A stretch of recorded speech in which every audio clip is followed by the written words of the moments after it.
I stood on my own front porch, trembling, bald from chemotherapy, clutching hospital discharge papers in my shaking hands. The deadbolt had just clicked from inside. My daughter-in-law Amber's voice still echoed in my ears. "Go die somewhere else." The July Connecticut heat pressed down on me like a weight. I was too weak to stand much longer. My knees buckled. Then I heard tires on gravel. My son Nathan's truck pulled into the driveway. I collapsed against the porch railing, gasping. Everything I thought I knew about my family was about to shatter. 6 months earlier, on a freezing January morning, my doctor had spoken the words that change everything. Breast cancer, stage 2, aggressive. I was 63 years old, and Eid already buried my husband Harold 2 years before. Heart attack took him at 65. Sudden and cruel. We'd been married 40 years. The house felt enormous and empty without him. This house, our 2-story colonial in suburban Connecticut. We'd bought it 38 years ago when Nathan was born. Paid it off 15 years early. Harold was meticulous about finances. Every room held memories. Nathan's first steps in the living room, his high school graduation party in the backyard, Christmas mornings around the fireplace. It was mine, free and clear. My sanctuary. Nathan is my only child, 35 years old, works as an accountant at a mid-sized firm in Hartford. He married Amber 8 years ago. It had reservations from the start, if I'm honest. Amber was beautiful. No question. Blonde, perfectly styled, always dressed like Shed stepped out of a magazine. But there was something cold behind her smile, something calculating in the way her eyes assessed things. Harold had seen it too. "Watch that one, Maddie," Head told me privately after their engagement party. She asked me how much the house was worth before she asked how we were doing. But Nathan loved her. He was blind to it, the way young people in love often are, so we welcomed her into the family. They'd been renting a cramped 2-bedroom apartment across town, struggling with rent even on Nathan's decent salary. Amber didn't work. Said she was building a social media presence, whatever that meant. When I got my diagnosis, Nathan insisted I shouldn't face treatment alone. "Mom, you can't do this by yourself," Head said, holding my hands across my kitchen table. "Let us move in. Just temporarily. Well, help you through this."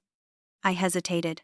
The house was my space, my refuge, but I was terrified.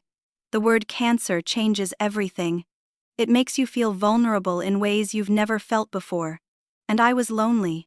God, I was so lonely without Harold. Just until I finished treatment. Eid agreed. They moved in 3 days later. Nathan carried boxes with care, respectful of the space. Amber surveyed each room with an expression I couldn't quite read. Within a week, Shed started making changes. New curtains in the living room, different towels in the bathroom, a modern coffee maker replacing my old reliable one. "Just updating things a bit, Madeline," Shed said with that bright, brittle smile. "Everything's so outdated. The first 3 months of treatment were brutal. Chemotherapy is poison they pump into you, hoping it kills the cancer before it kills you. I lost my hair in clumps, lost weight until my clothes hung off me, lost my energy, my appetite, my sense of myself. Nathan was wonderful. He drove me to every appointment, held my hand during infusions, brought me ginger tea when I was nauseous. He'd sit beside my bed and read to me when I was too weak to hold a book. My son, my precious boy. I thanked God for him every day. Amber was different, polite but distant. She'd make meals, but they were never quite what I needed. Too spicy when my stomach was sensitive, too heavy when I could barely eat. She'd offer to help, but there was impatience in her movements, annoyance in her sighs. I noticed other things. She was redecorating more aggressively now, painting walls without asking, moving furniture, replacing Harold's favorite armchair with something sleek and uncomfortable. When I protested weakly, she'd say, "You need to focus on getting better, Madeline. Let me handle the house stuff." But it was my house, mine and Harold's. She started making comments, little remarks that needled under my skin. "This neighborhood has appreciated so much. Houses here are worth 400,000, maybe more. Or, you know, if you ever wanted to downsize, Nathan and I could handle selling this place. I felt like a guest, a sick, unwelcome guest in my own home. After my third chemotherapy cycle, I was too weak to climb the stairs. I'd set myself up on the couch to rest. That's when I heard Amber on her phone in the kitchen. She didn't know I was there. "Just a few more months," she was saying, voice low and excited. "The doctors say it's aggressive. Once she's gone, it's all ours. Nathan already has power of attorney. We'll finally have what we deserve." My blood turned to ice water. I couldn't breathe. The room spun. That evening, I confronted Nathan. My hands shook as I told him what I'd heard. His face went pale, then red with confusion and anger. "Mom, I don't have power of attorney over your affairs. I swear to you." He went to my filing cabinet, pulled out the paperwork. "Look, healthcare proxy only. You gave me the right to make medical decisions if you're incapacitated. That's it. Nothing financial. Nothing about the house." I wanted to believe him. He was my son. But doubt had planted itself deep. "She must have been talking about something else," Nathan said, but he looked uncertain. The doubt grew over the following weeks. I'd catch Amber going through my mail. Shed volunteered to help organize my papers. I found her in my bedroom once, going through Harold's old desk. She jumped when she saw me, laughed nervously, said she was looking for stamps. My cancer was responding to treatment, thank God. The tumors were shrinking. My oncologist, Dr. Patterson, was cautiously optimistic. "You're a fighter, Madeline," Shed said. "Keep fighting." Today was my final chemotherapy session. 8 rounds total, spread over 6 months. I'd made it. Dr. Patterson reviewed my latest scans. "Looking very promising." "Well, monitor closely, but I'm hopeful we got it all," I'd cried. Relief, exhaustion, gratitude. I was going to live. I was going to survive this. Nathan was supposed to pick me up, but Head texted that morning. "Work emergency. Can't get away. Amber will come." Amber never showed. I waited in the hospital lobby for 2 hours, getting weaker by the minute. Finally, the hospital social worker arranged a taxi. I gave the driver my address, leaned my head against the window, and fought tears. Home. I just wanted to be home. The taxi dropped me at the curb. I paid with shaking hands, climbed the porch steps slowly, used my key in the lock, turned the knob, pushed the door open. Amber appeared immediately from the kitchen. Her face was hard, cold. No pretense of kindness now. "What are you doing here?" she demanded. I stared at her, confused. "I live here. I just came from the hospital. I changed the locks this morning," she said flatly. "You don't live here anymore." "What?" I couldn't process it. "This is my house." "Not anymore." She crossed her arms. "Nathan and I are taking over. You're too sick to maintain it. We're your family now. We'll take care of everything. You can't just take my house," I said, but my voice was weak, unconvincing even to my own ears. "Watch me." She stepped forward, and before I could react, she put both hands on my shoulders and shoved. Hard. I stumbled backward, nearly fell down the porch steps, caught myself on the railing. "Go die somewhere else," she screamed. Her face was twisted with rage and something worse. "Triumph! We don't want you here! Nobody wants you here!" She slammed the door. I heard the new deadbolt slide into place. I stood there in shock.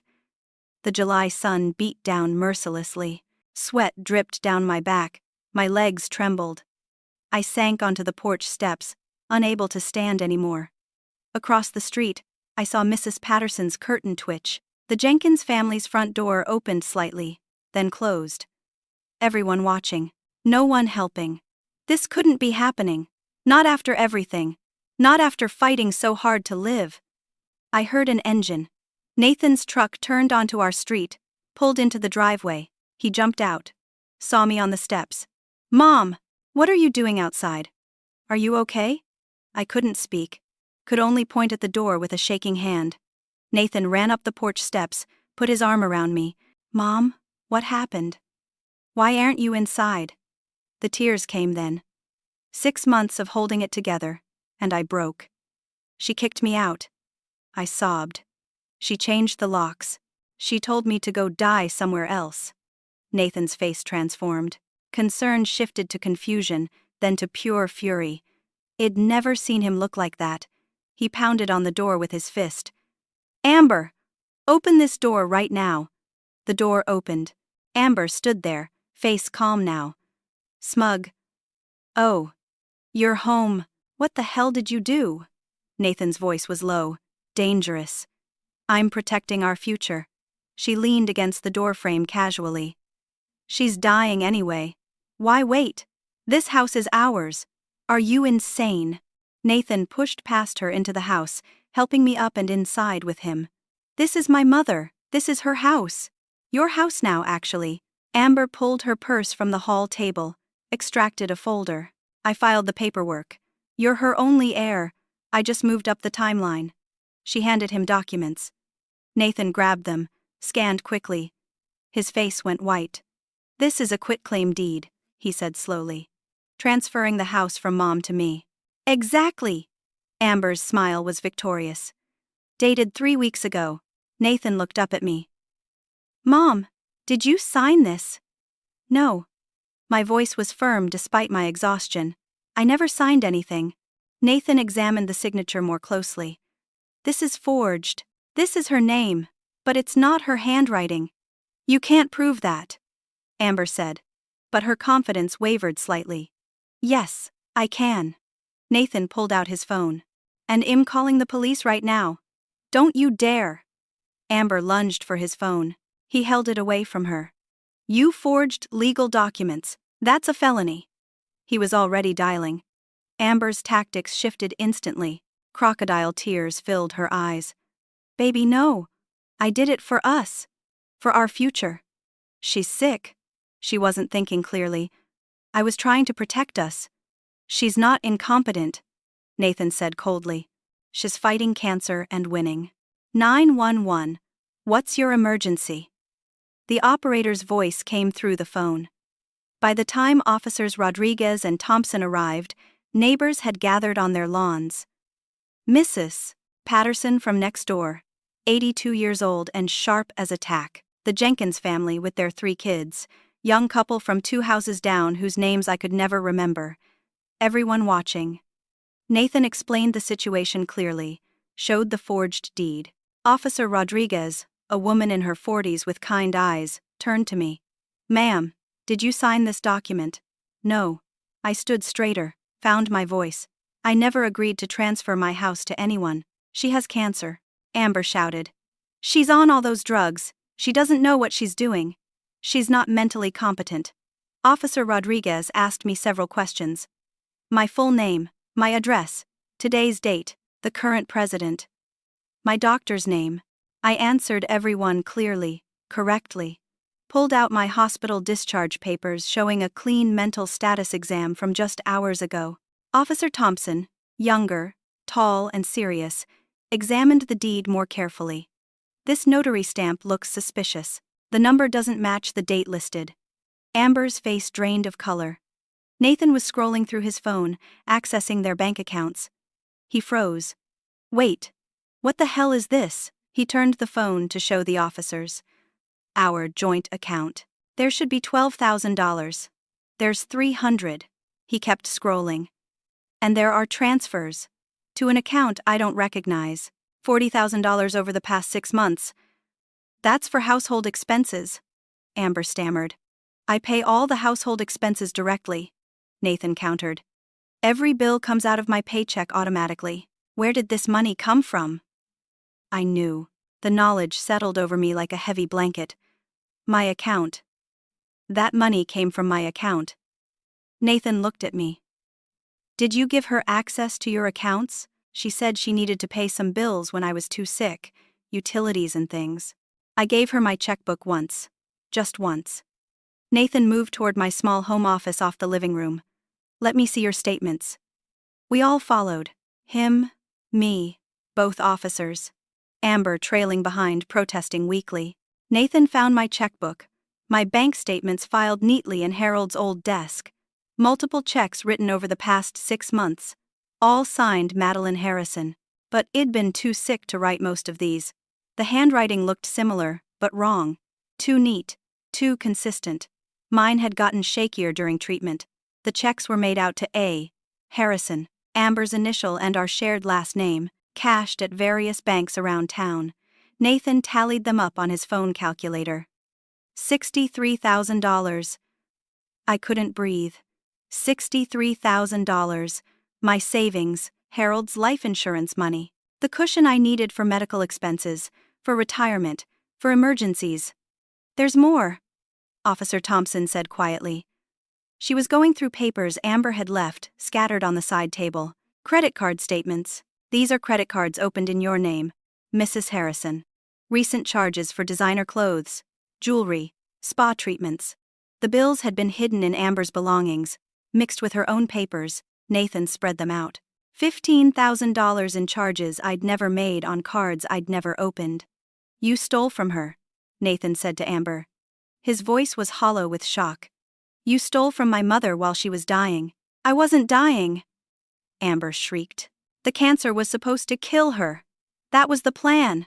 But she kept getting better, and I'd already spent the money. And I needed more time. The room went silent. Even the officers looked stunned. You wanted my mother to die, Nathan repeated slowly. You were waiting for her to die. Yes, Amber screamed. Yes. Do you understand? I've been stuck in that tiny apartment for 8 years. I married you thinking your family had money. I thought we'd inherit this house years ago. Then your father died and left everything to her. It wasn't fair. Fair. Nathan's voice rose.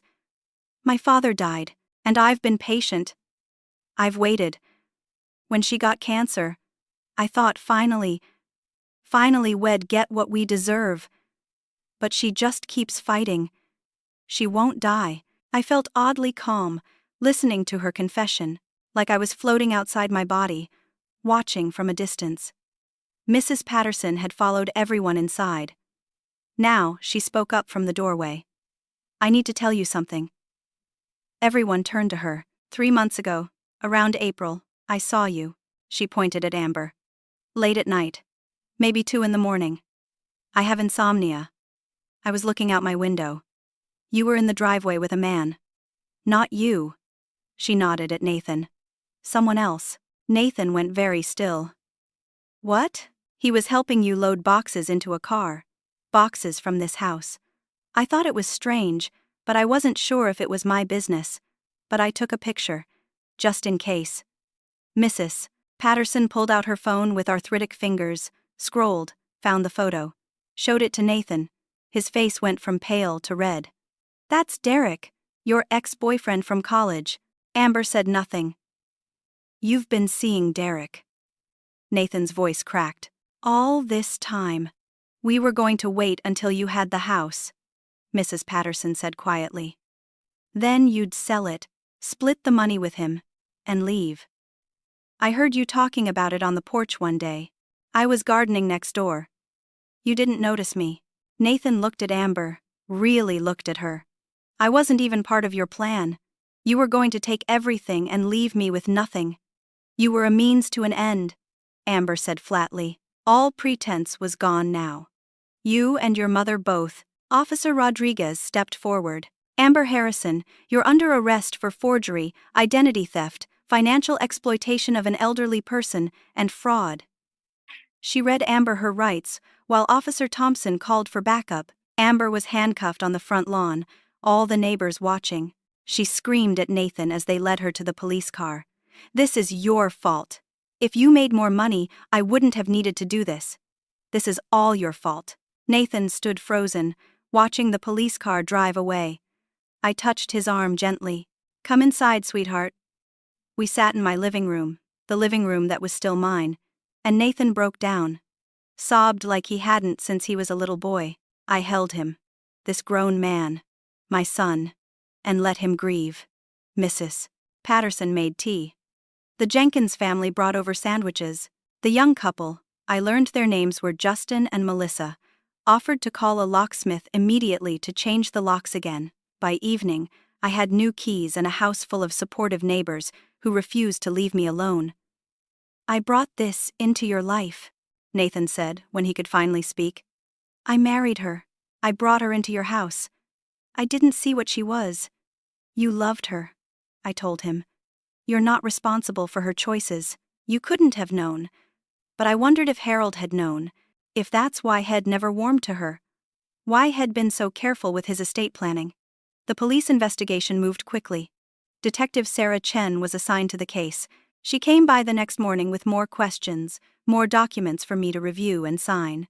Nathan had taken the day off work. He was going through my office systematically now, trying to determine the full extent of the damage. I sat at the kitchen table with Detective Chen, exhausted but determined to see this through. "We need to document everything she took," Detective Chen explained. "Every forged check, every fraudulent charge, every piece of property removed from the house." That's when Nathan found the life insurance policy. He came into the kitchen holding a folder like it might explode. His face was gray. "Mom! Detective! You need to see this. The policy had been taken out 6 months ago, right after my cancer diagnosis. $500,000 on my life. Amber was listed as the sole beneficiary. My signature on the application was forged, just like the deed. She bet on you dying," Nathan said numbly. "She took out $500,000 betting you'd die."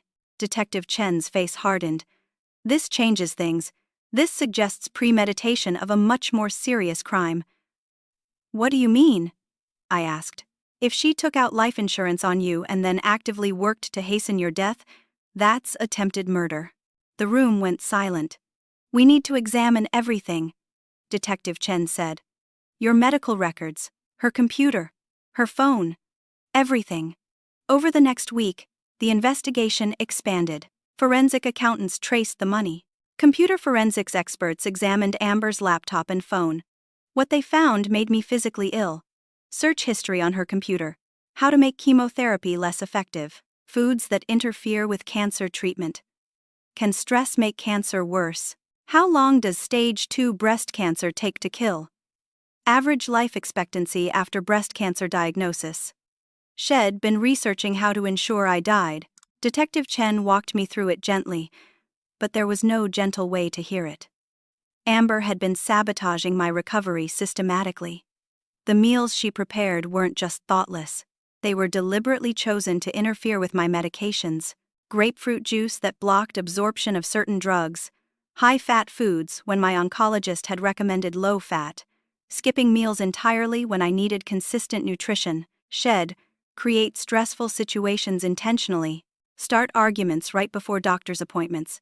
Accidentally schedule loud renovations during my rest times. Blast music when I needed quiet. Turn the heat up too high, or the air conditioning too cold. Anything to weaken my immune system. Shed even forgotten to tell me about follow-up appointments, causing me to miss 2 critical scans. I'd had to reschedule them myself when the hospital called wondering where I was. Every action calculated to make me sicker, to push me closer to death. Nathan vomited when Detective Chen explained it. Physically got sick.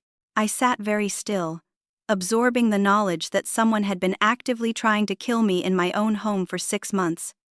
"The charges are being elevated to attempted murder," Detective Chen said, "with the life insurance policy as evidence of financial motive and premeditation." "How long could she go to prison?" Nathan asked. "With all charges combined?" 25 to 30 years, maybe more if the federal charges stick." "Federal charges?" I asked. Detective Chen hesitated. "We're still investigating, but there are some concerning findings about her past." She wouldn't say more, but I could see it in her eyes. This wasn't Amber's first time. Nathan needed to leave, needed space to process. He went back to his apartment that night but called me every hour to make sure I was okay. Mrs. Patterson insisted on staying over. She made up the guest room and settled in like a guardian angel. "I'm not leaving you alone, dear," she said firmly. "Not until this is all sorted." I was grateful. The house felt different now, contaminated by what had happened within its walls. I kept thinking about Amber in my kitchen, researching how to kill me. Amber in my home office, forging my signature. Amber in Harold's desk, looking for ways to steal more. But I also thought about Nathan's horror, his immediate action, his protection of me even as his own world crumbled. I thought about Mrs. Patterson's vigilance, the neighbors' support, Detective Chen's determination. For every one person who wished me harm, there were dozens standing with me. 2 days later, Detective Chen called. "Mrs. Harrison, can you come down to the station? There's something you need to know." Nathan drove me. We sat in a small conference room with Detective Chen and a federal agent named Marcus Webb. We ran a thorough background check on Amber. Agent Webb began. 5 years ago, before she met your son, she worked in Ohio as a private caregiver for an elderly man named Robert Fletcher. He was 81, widowed, wealthy. My stomach dropped. Mr. Fletcher died under suspicious circumstances. His family suspected foul play, but there wasn't enough evidence to pursue charges. His will had been changed 2 weeks before his death, leaving Amber a substantial sum, $75,000. She killed him, I said flatly. We believe so. His family hired a private investigator at the time, but Amber had covered her tracks well. She moved out of state immediately after receiving the inheritance money. That's when she came to Connecticut and met your son. She's done this before, Nathan said. His voice was hollow. The pattern is clear. She targets vulnerable people, gains their trust, isolates them, and then either steals from them or positions herself to inherit. With you, Mrs. Harrison, she did both. The life insurance policy was just insurance, pardon the expression. She was stealing while waiting for you to die naturally from cancer. When you started recovering, she tried to speed things up. Can you prove any of this? Nathan asked. The Ohio case has been reopened. Mr. Fletcher's body can be exhumed for toxicology if needed. With the evidence from your mother's case establishing pattern and methodology, we have a much stronger foundation. The federal charges will include wire fraud, since she used electronic transfers across state lines, and potentially murder if we can prove the Ohio case. How did we not know? Nathan asked desperately. How did I not see this? People like Amber are skilled manipulators, Agent Webb said not unkindly. They study their targets. They become what you want them to be. It's not your fault. But Nathan blamed himself. I could see it in his eyes. We drove home in silence. That night, Nathan sat at my kitchen table, the same table where He'd done homework as a child, where Harold and I had shared thousands of meals, and he wept. She was in our bed, he said, lying next to me at night, planning to kill my mother, and I had no idea. I trusted her. I loved her. Love isn't weakness, Nathan, I told him. Her evil doesn't make you foolish. It makes her monstrous. How do you forgive yourself for being so blind? You forgive yourself by doing better, by learning, by making sure it never happens again. He looked at me with red-rimmed eyes. How are you so calm about this? Because I'm alive, I said simply. She wanted me dead, and I'm alive. That's my victory. Every breath I take is proof that she failed. Word spread through the neighborhood like wildfire. The local newspaper picked up the story. Cancer survivor, targeted by daughter-in-law in elaborate theft and murder plot. It was sensational, horrible, and true. I expected judgment, pity, people crossing the street to avoid the drama. Instead, the community rallied. Mrs. Patterson organized a meal train. Every evening, someone brought dinner. Casseroles, soups, fresh bread, homemade desserts. More food than I could possibly eat. They'd stay and chat, keep me company, make sure I wasn't alone.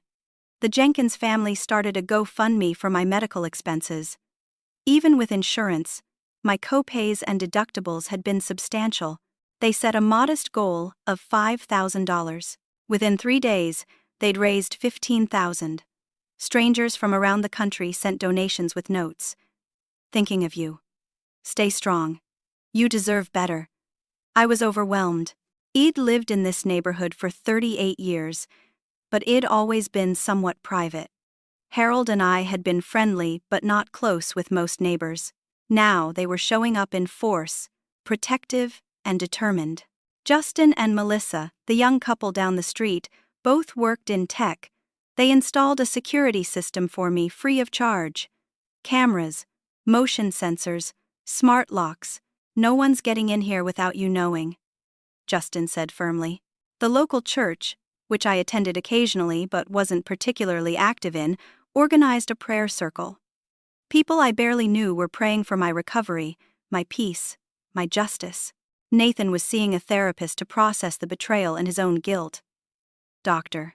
Morrison was helping him understand that he'd been a victim too, that manipulation is insidious and not a reflection of his intelligence or worth. He started dating again after several months. Sarah was a teacher at the elementary school, warm and genuine, with a laugh that filled rooms. She treated me with respect and kindness that felt real, not performed. I watched Nathan with her carefully. He was more cautious now, more aware, asking questions and paying attention to answers. The experience had hurt him but also strengthened him in ways that mattered. Meanwhile, the legal case progressed. Amber's public defender, a harried-looking man named Stephen Boyd, tried to negotiate a plea deal. Amber would plead guilty to the theft and forgery charges in exchange for dropping the attempted murder charge. District Attorney Jennifer Walsh called me personally. "It's your choice, Mrs. Harrison. I can pursue all charges, but trials are difficult. They take time. You'd have to testify. It would be draining. Or we can take the plea and guarantee she goes away for a significant time." "What would the plea get her?" I asked. 10 to 15 years, probably. Out in 8 with good behavior. And if we go to trial, if convicted on all counts, including attempted murder, 25 to 30 years minimum. No parole eligibility for 20 years. Then we go to trial, I said. She tried to kill me. She was going to kill me and steal everything Harold and I built. She needs to face that. DA Walsh was quiet for a moment. "You're sure? It won't be easy. Nothing about the last year has been easy. I can handle hard."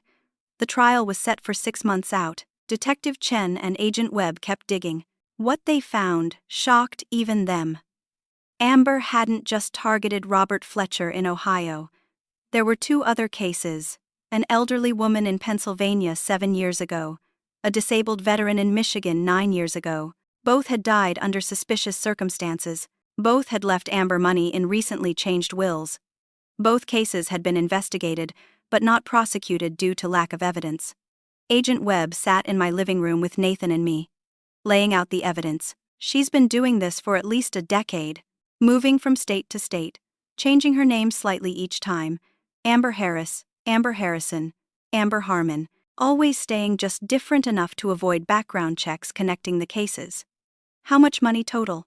Nathan asked. "Approximately $300,000 across all victims, plus whatever she stole from you, Mrs. Harrison." "She's a serial predator," I said. "Yes. And you're the first victim who survived long enough to expose her." The weight of that settled over me. How close it'd come. If my cancer had been more aggressive, if the treatments had failed, if it'd been weaker, it'd be dead. And Amber would have moved on to her next victim. "The other families need to know," I said. "Robert Fletcher's family. The others. We're in contact with them." Agent Webb assured me. "They're cooperating fully. This case is going to bring justice for all of them." 3 weeks before the trial, Nathan found something in his and Amber's old apartment, which he was finally cleaning out to end the lease. A journal, hidden in the back of Amber's closet. He brought it to Detective Chen immediately. I wasn't allowed to read it. It was evidence, but Detective Chen told me the gist. Amber had documented everything. Her targets, her methods, her earnings. She'd written about me with cold clinical detail. Plans for making me sicker. Calculations of how long cancer would take. Excitement about the life insurance payout. She'd written about Nathan too. Hess useful but boring. Too moral. Too attached to his mother. After I get the house, I'll leave him. He'll be devastated, but that's not my problem. Nathan had to take a leave of absence from work. The betrayal went so deep, the violation so complete, he couldn't function. Sarah stayed with him, patient and supportive. I visited daily, and we grieved together. The death of who Head thought Amber was. The death of his innocence about people's capacity for evil. "Will I ever trust anyone again?" he asked me one evening. "You'll trust carefully," I told him. "You'll trust slowly. You'll trust with your eyes open. That's not a bad thing. I feel broken. You're healing. There's a difference." The day before the trial began, all of Robert Fletcher's family came to meet me. His daughter, Susan, his son, Mark, his grandchildren. They hugged me, thanked me, cried with me. Dad knew something was wrong. Susan said, "He told me weeks before he died that he thought Amber was stealing his medication, making him sicker. But we thought it was paranoia from his dementia. We didn't listen. We couldn't prove anything," Mark added. "The autopsy showed heart failure, which made sense given his age and condition. But now we know. Now we can finally get justice for him." We stood together, a group of people bound by one woman's evil, and I felt something shift inside me. This wasn't just about me anymore.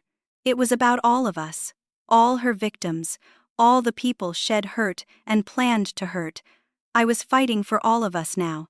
The weeks before trial were intensive. DA Walsh prepared me for testimony.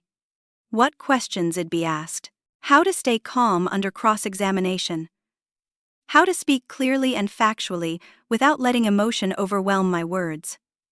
"Stephen Boyd is going to try to discredit you," she warned. "He'll suggest you're confused because of the medications, that you're bitter about aging and illness, that you misunderstood Amber's intentions." "But the evidence," I protested. "The evidence is strong, but juries are human. They respond to emotion and narrative as much as facts. We need you to be credible, sympathetic, but strong. Can you do that?" "I can." Nathan was struggling more. His testimony would be crucial, but reliving the betrayal in open court was almost more than he could bear. His therapist, Dr. Morrison, worked with him intensively on coping strategies. Sarah was a rock. I'd watch her with Nathan, patient and loving, never pushing but always present. One evening, she came to my house alone. "I need to tell you something," she said, sitting at my kitchen table. "I'm falling in love with your son, but I need to know if you're okay with that. After everything that happened with Amber, I don't want you to think I'm just another woman trying to get close to your family." I took her hand. "Sarah, you're nothing like Amber. I see how you care for Nathan, how you respect him and me. I'm grateful for you," she cried then, relieved. "I was so worried you'd push me away. Harold used to say you can tell a lot about someone by how they act when nothing's in it for them. You've been here through the hardest time, expecting nothing. That tells me everything." The prosecution's case was meticulously prepared. The forged documents, the financial records, the life insurance policy, Amber's search history, the journal, testimony from Mrs. Patterson about the late-night activities and Derek, testimony from the hospital staff about missed appointments and suspicious circumstances. The federal case against Amber for the Ohio murder was proceeding separately, but evidence from it would be allowed in our trial to establish pattern of behavior. 2 weeks before trial, I started receiving letters. They came to my house, forwarded through DA Walsh's office for safety. Letters from people around the country who'd read about my case. A woman in Florida whose mother had died under suspicious circumstances after hiring a caregiver who then disappeared. A man in Texas whose elderly father had changed his will and died weeks later. A woman in Oregon whose sister had been targeted by a con artist boyfriend. Dozens of stories of elder abuse, financial exploitation, betrayal by trusted people. I read every single letter, wept over them, responded when I could. These people saw themselves in my story, saw their loved ones. They needed to know someone was fighting back. DA Walsh told me the case had drawn national attention. News outlets were requesting interviews. True crime podcasts wanted to cover it. "You don't have to talk to anyone," she said. "It's entirely your choice."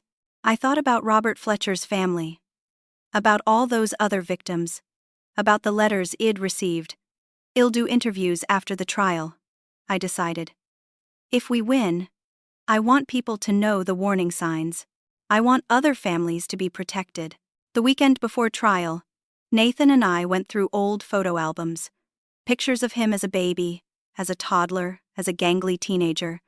Harold and me young and in love. Our wedding photos, family vacations, Christmases and birthdays and ordinary Sundays.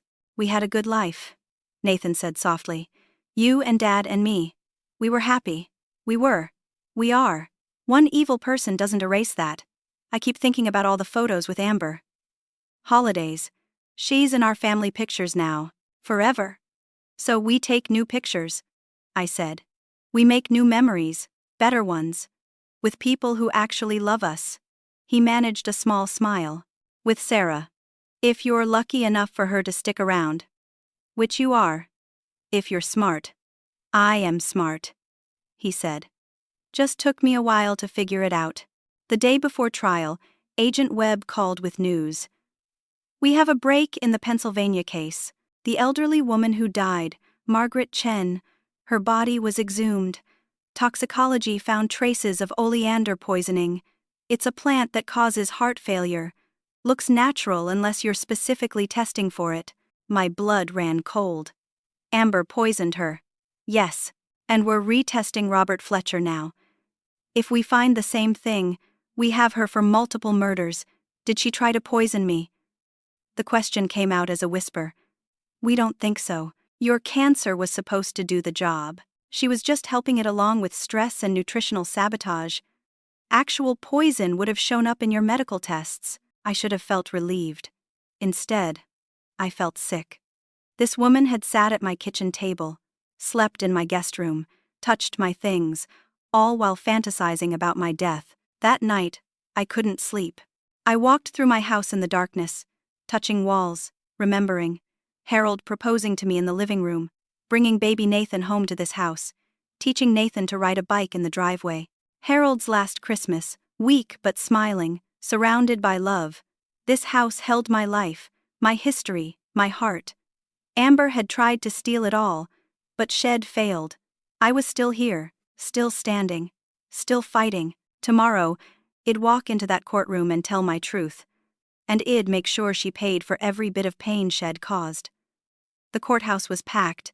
Media trucks lined the street outside. Inside, every seat in the gallery was filled. Robert Fletcher's family sat behind the prosecution table. So did representatives from the Pennsylvania and Michigan cases. Nathan sat directly behind me, Sarah beside him, both of them solid and steady. Amber was led in, wearing an orange jumpsuit. 6 months in jail awaiting trial had changed her. She was thinner, harder, her blonde hair grown out showing dark roots. She looked older, mean. When her eyes met mine, there was nothing but hate in them. Good. Let her hate me. I was still alive.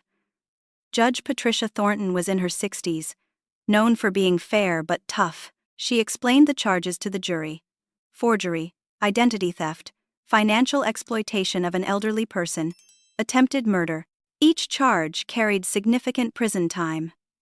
D.A. Walsh's opening statement was powerful.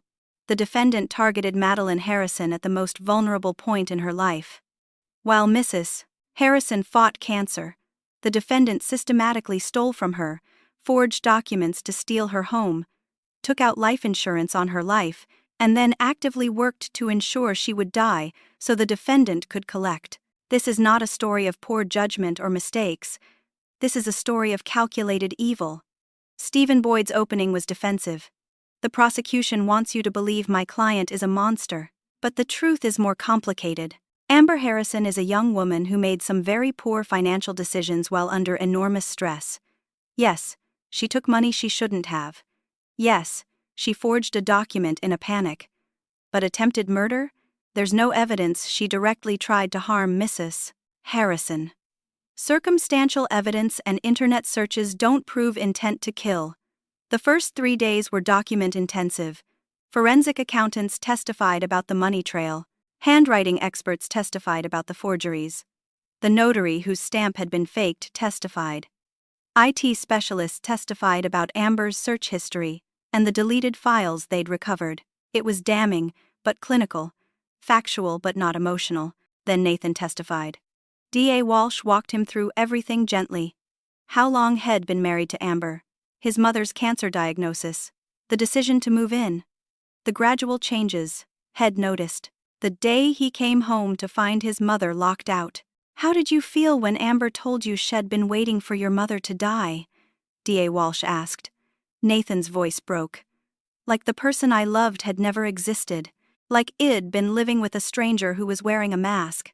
And when you discovered the life insurance policy, I wanted to vomit. I couldn't believe someone could be so cold, so calculating. She was sleeping next to me every night while planning to profit from my mother's death. Cross-examination was brutal. Boyd tried to suggest Nathan was exaggerating to punish Amber for the affair, tried to imply Head known about the financial issues and approved them. Nathan held firm, but I could see the toll it took. Mrs. Patterson testified next. At 82, she was sharp and unshakable. She described what she'd seen. Amber loading boxes late at night. Amber with Derek. Conversations she'd overheard about waiting for the house. Did you like the defendant? Boyd asked on cross-examination. No, Mrs. Patterson said bluntly. I didn't trust her from day one. Something about her eyes. Cold. So you had a bias against her.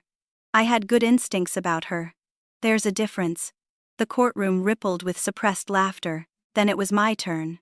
I walked to the witness stand on steady legs, placed my hand on the Bible, swore to tell the truth, sat down and looked at the jury. 12 faces, mostly middle-aged and older, watching me with varying expressions of sympathy and curiosity. D.A. Walsh took me through my story.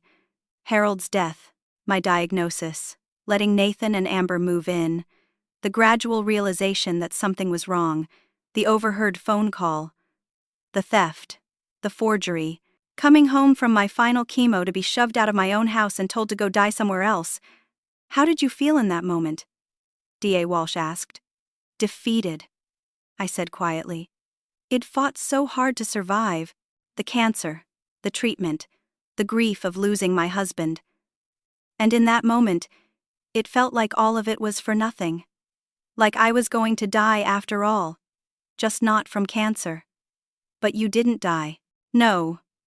I got angry instead. On cross-examination, Boyd tried every angle. Suggested my medications had confused me, suggested I'd misunderstood Amber's intentions, suggested I'd actually approved the financial transfers and forgotten. Mrs. Harrison, isn't it true that chemotherapy can cause cognitive issues? It can cause chemobrain, yes. Temporary memory and concentration problems. So isn't it possible you simply don't remember signing these documents? No, I remember very clearly not signing them. But if your memory was impaired, my memory wasn't impaired enough to forget signing away my home. The home I shared with my husband for 40 years. That's not something you forget. He tried a different approach. Isn't it true you never liked the defendant? I had concerns about her. Yes. You didn't approve of your son's marriage. I wanted my son to be happy. I hoped I was wrong about her. But you weren't wrong, were you? You were right. Doesn't that feel satisfying? I looked at him steadily. There's no satisfaction in being right about someone being evil. I wish I'd been wrong. I wish she'd been kind. I wish my son hadn't had his heart broken. Being right about this doesn't feel good. It just feels sad. The testimony continued. Medical experts explained how Amber's food choices and stress tactics could have worsened my condition. Detective Chen laid out the timeline of theft and planning. Agent Webb testified about the pattern of behavior with other victims. Then D.A. Walsh called her surprise witness. Derek. Amber's face went white. Derek had made a deal. Testify truthfully and the prosecution wouldn't charge him as an accessory. Derek described the affair, the planning, the promises Amber had made. She said once Madeline died, she'd get the house and the life insurance. We'd sell everything, split the money, start fresh in California.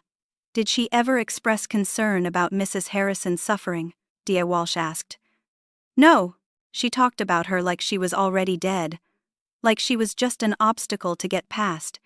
Did she ever mention trying to make Mrs. Harrison sicker? Derek hesitated, then nodded.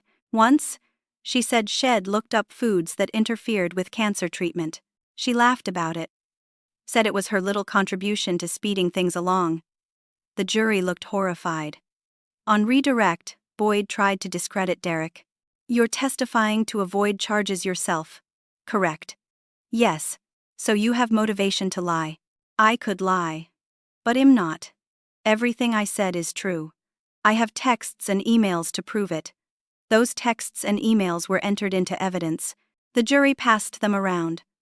I couldn't see them, but I could see the jurors' faces. Disgust. Anger. Disbelief. Finally, Amber took the stand. Her lawyer had clearly advised against it. But Shed insisted. She started strong, apologetic, claiming everything had been a misunderstanding. Yes, Shed taken money, but she planned to pay it back. Yes, Shed forged the deed, but she panicked when Madeline seemed confused and she wanted to protect Nathan's inheritance. Then D.A. Walsh began cross-examination. You researched how to make chemotherapy less effective. Why? I was just curious. I wanted to understand what Madeline was going through. You searched for average life expectancy after breast cancer diagnosis. Why? I was worried about her. You took out a $500,000 life insurance policy on her without her knowledge. Why? I thought Nathan would need it to cover funeral costs. $500,000 for funeral costs. Amber's composure cracked. We needed money. Nathan's job doesn't pay enough. I was tired of being broke. Is that a crime? Stealing is. Forgery is. Attempted murder is. I didn't try to kill her. I didn't do anything. She's supposed to be dead anyway. The cancer should have killed her. The courtroom went silent. Even Amber seemed to realize what Shed said. You think she's supposed to be dead, D.A. Walsh repeated. I mean, the cancer was aggressive, the doctors said. The doctors said she had a good prognosis, that the treatment was working. You wanted her to die. Yes, Amber screamed. Yes, I wanted her to die. I waited 8 years for that house. I put up with Nathan's boring life, his clingy mother, his dead father's memory haunting everything. I earned that house. I deserved it. You deserved a house you didn't own, left to you by a woman you tried to kill. She wouldn't die fast enough. I helped things along. So what? Boyd was frantically trying to signal her to stop talking. Judge Thornton was reaching for her gavel, but Amber kept going. I've done this before and gotten away with it. Robert Fletcher, that senile old man, he died exactly when I needed him to. Margaret Chen, that pathetic cat lady, she never saw it coming. I'm good at this. I should have been good at this. But Madeline wouldn't cooperate. She wouldn't die. The courtroom exploded. Judge Thornton banged her gavel repeatedly. Order! Order in this court! Amber was still ranting, had to be restrained by bailiffs. Boyd looked like he wanted to disappear into the floor. D.A. Walsh stood calmly, letting Amber's confession speak for itself. The jury had heard everything. Amber had just confessed to attempted murder and implicated herself in 2 other deaths. The case was over. The jury deliberated for only 2 hours. Guilty on all counts. The reading of the verdict took less than 5 minutes, but those minutes felt like vindication, like justice, like the universe correcting itself. Sentencing came 3 weeks later. Judge Thornton looked at Amber with undisguised contempt. You are a predator who targeted vulnerable people at the lowest points of their lives. You stole from them, betrayed them, and in some cases, ended their lives. Your complete lack of remorse is chilling. The court sentences you to 25 years on the state charges. You will additionally be transferred to federal custody to face murder charges in Ohio and Pennsylvania. I hope you spend every day of your incarceration thinking about the lives you destroyed. Amber showed no emotion. Just blank, cold eyes. Nathan cried. I held his hand. It was over. Finally, truly over. The federal trial happened 6 months later. I didn't attend, but I watched from home. Amber was convicted of 2 counts of first-degree murder. The judge added another 50 years to her sentence. She would die in prison. Shed never hurt anyone else. 1 year after that terrible day when I came home from my last chemo treatment, I stood in my kitchen, cancer-free, officially in remission. My hair had grown back, silver and soft. It gained back the weight it lost, felt strong again. More than strong. Alive. Nathan had proposed to Sarah. They were planning a small wedding in my backyard next spring. Sarah had asked if I'd help her choose flowers, pick music, bake the cake. She treated me like family, like someone who mattered. Like someone beloved. The house looked different now. I'd renovated slowly, room by room. New paint in cheerful colors. Updated kitchen with modern appliances. Harold's memorial corner in the living room with his photo and favorite books. Fresh curtains, comfortable furniture, plants in every window. The house felt like mine again, like home. I'd used the restitution money from Amber's conviction to start a charity, Harold's Haven, I called it. We supported cancer patients who lacked family support. Provided transportation to treatments, delivered meals, offered companionship, partnered with local hospitals and support groups. In the first year, WED helped 43 people. Mrs. Patterson volunteered as coordinator. The Jenkins family managed the fundraising. Justin and Melissa handled the website and social media. The community had rallied around this cause the same way they'd rallied around me. We were making a difference, turning something awful into something beautiful. I sat on my porch one evening in late summer, watching the sunset paint the sky in shades of rose and gold.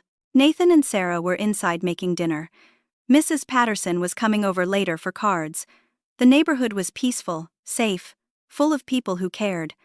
I thought about everything I'd been through, Harold's death that had devastated me, cancer that had tried to kill me, Amber who had actively worked to ensure I died.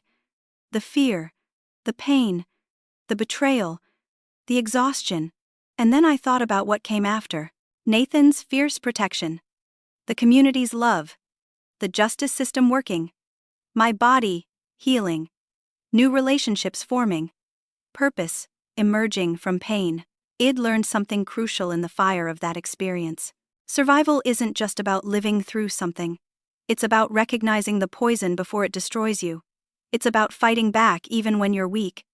It's about accepting help when it's offered. It's about choosing to bloom instead of wither. The cruelest betrayals do come from those we invite closest to our hearts. Amber had access to my home, my finances, my vulnerability because I'd trusted her, because Nathan loved her. That trust had nearly killed me.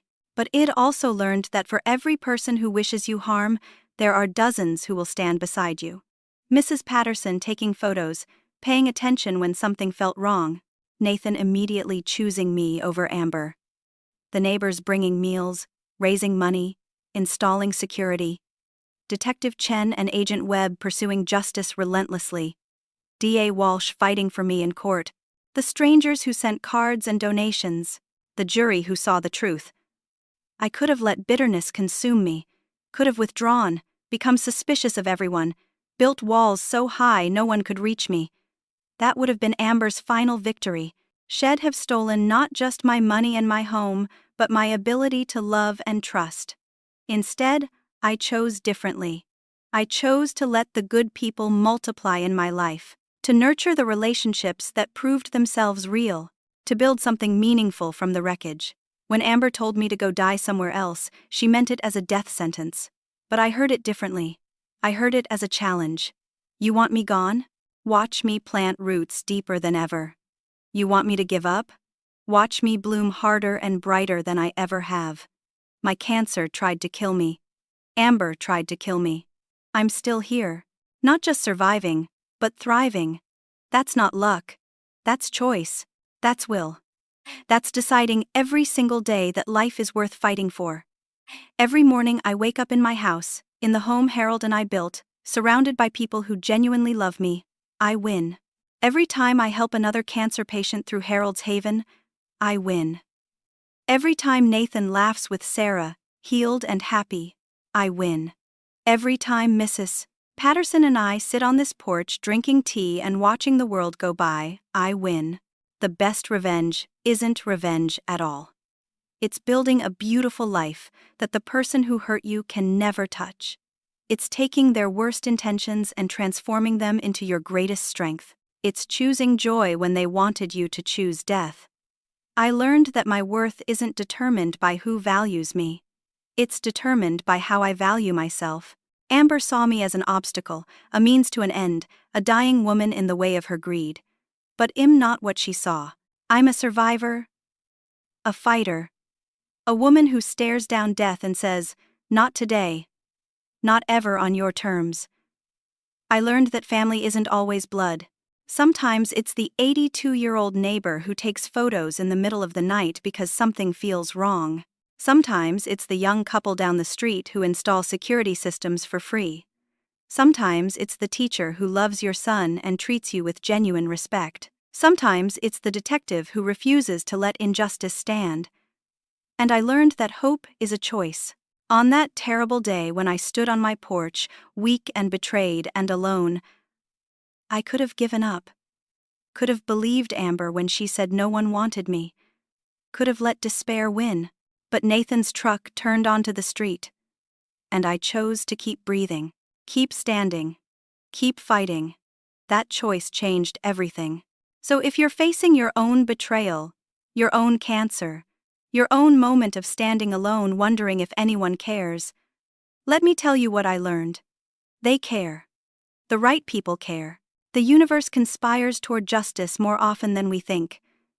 Your worth isn't diminished by someone else's cruelty. And survival is always, always worth choosing. Fight back. Speak up. Trust carefully but trust. Accept help. Build community. And when someone tells you to go die somewhere else, you plant yourself exactly where you are and bloom so brilliantly they can't help but see they failed. I'm 74 now. Cancer-free for 3 years. Nathan and Sarah just had their first baby, my granddaughter Emma. She's sleeping upstairs right now while Sarah naps and Nathan works on the nursery they're building in my guest room. They're moving in next month, not because I'm sick or dying, but because we want to be together. Because family means something when it's built on love instead of greed. Emma will grow up in this house like her father did. She'll learn to walk on these floors. She'll play in the backyard garden I planted in Harold's memory. She'll never know Amber except as a cautionary tale her parents tell her when she's old enough to understand. And every day, I'll teach her what I learned, that kindness matters, that vigilance protects, that community sustains, that justice sometimes prevails, that hope is powerful, and that no matter what tries to destroy you, you can choose to survive, to thrive, to bloom. Harold used to say that the measure of a life isn't in how you fall, but in how you rise. I fell hard. Cancer knocked me down. Betrayal nearly destroyed me. But I rose. I'm still rising, and that's the lesson I want to leave you with. Whatever you're facing, whoever has hurt you, whatever tried to kill you, you can rise. You can fight back.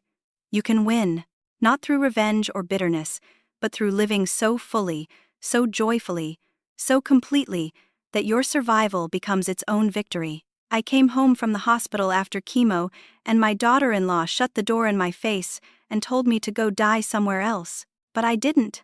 I lived. And my life has never been more beautiful. That's my story. That's my truth. That's my triumph. What about you? Have you ever faced betrayal from someone you trusted? How did you find the strength to keep going? I'd love to hear your stories in the comments below. And if this story touched your heart, please like this video and subscribe to hear more stories of survival, justice, and hope. Share it with someone who needs to hear that they can survive too. Thank you for listening to my journey.